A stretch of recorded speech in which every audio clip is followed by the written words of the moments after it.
You can call me Scars, you can call me Embrace.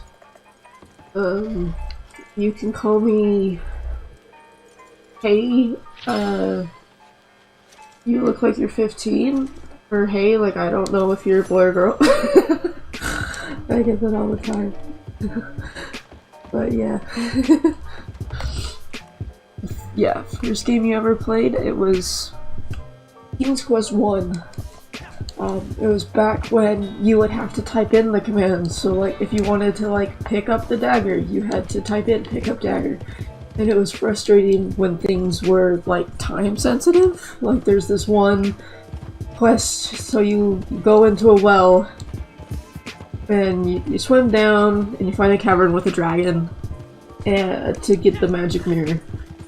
And you throw the dagger, you kill the dragon, the dragon's moving back and forth, so you have to time when you hit enter to send the command.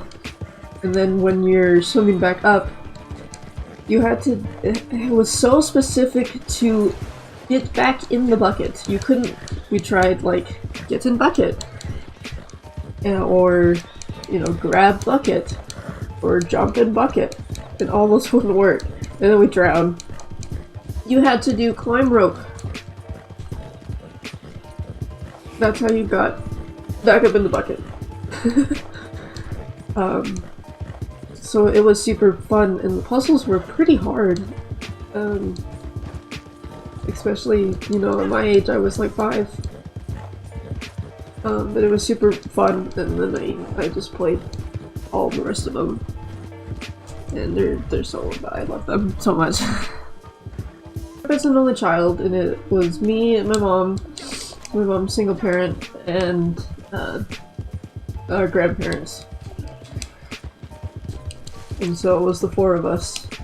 And it was actually my grandpa who introduced me to video games. You wouldn't think, right? The seniors are not always the most gifted with technology, but my grandpa, like, he was the one who showed me, like, how to use the internet. And we played games on the DOS system together. We played the King's Quest games from Sierra together. And it was so much fun. I got to spend all this quality time with my grandpa, and we'd figure out puzzles together. And so I fell in love with it because it was a special time with my grandpa. And I would play with my best friend across the street.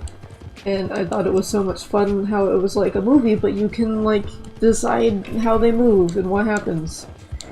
And I just stuck with it ever since. It's just a great thing to do when you're alone. And you can be whatever you want to be. There's so many different games. You can be so many different characters. And it's just fun. I don't see why people don't play video games, honestly.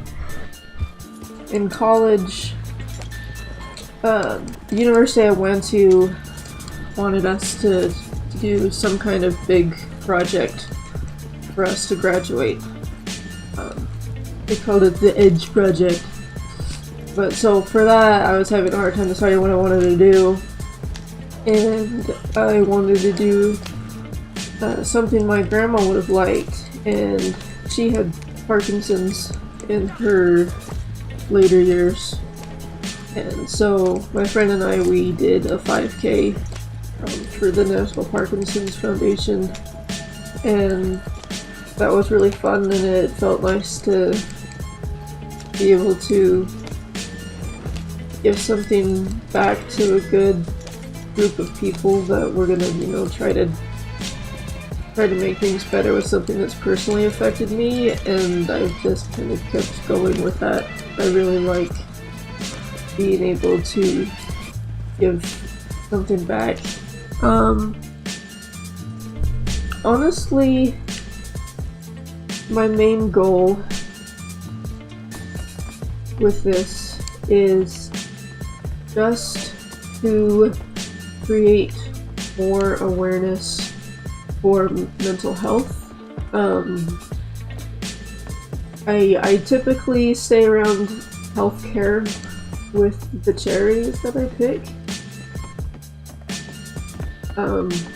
The most important charity to me is the National Suicide Hotline, and if I can just, you know, get, you know, viewers to either use it if they need to, or if they could share it with a friend that is struggling and they use it and it helps them, that would just be amazing to me.